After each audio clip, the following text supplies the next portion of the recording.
আমাকে লন্ডনের professor M A মালেক সাহেব বললেন যে একটি পাণ্ডুলিপি তৈরি করতে হবে ইন্টারন্যাশনাল স্ট্যান্ডার্ড। এই বইটি তৈরি করতেই হবে, কারণ করোনায় কখন কে মারা যায় বলা যায় না। এবং এটি প্রফেসর ডক্টর মালেক, উনি লন্ডনে ছিলেন, উনি কেমিস্ট্রি ডিপার্টমেন্টের ছিলেন। 1976-এ আমাদের ডিপার্টমেন্টের টিচার জয়েন করেছিলেন।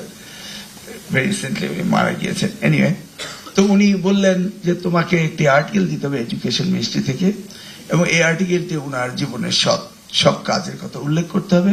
সাইটেশন, কোটেশন এন্ড রেফারেন্স থাকতে হবে। যেভাবে তোমরা পত্রিকায় একাডেমিক আর্টিকেল লেখো, থিসিস যেভাবে করো সেভাবে করতে হবে। সে মহাবিপদে বললাম। যাই হোক, সেই সময় বলা হলো কে কে লিখবেন।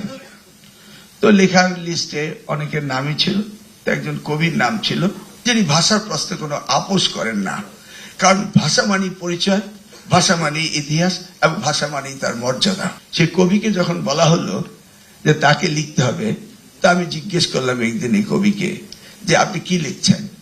আমার একটি মাত্র ভাষা, সেটা হলো আমার মায়ের ভাষা, আমার বাংলা ভাষা। তার বাইরে আমি যেতে পারবো না। আমি একটি কবিতা পাঠিয়ে দিলাম। পরে প্রফেসর এম এ মালেক এই কবিতাটি তিনি ইংরেজিতে ট্রান্সলেশন করে ওই বইটিতে লিখেছিলেন। প্রফেসর ওবায়দের কাছে এই বইটি আছে মনে হয়, আমাদের সেই কবি আব্দুল হাই শিকদার। এটি হলো আমাদের বাংলা ভাষা, যে ভাষায় আমরা স্বপ্ন দেখি, যে ভাষায় আমরা কথা বলি, যেই ভাষায় আমরা ভবিষ্যৎ চিন্তা করি। এই ভাষাকে গুরুত্ব দিতেই হবে, তার বিকল্প নেই।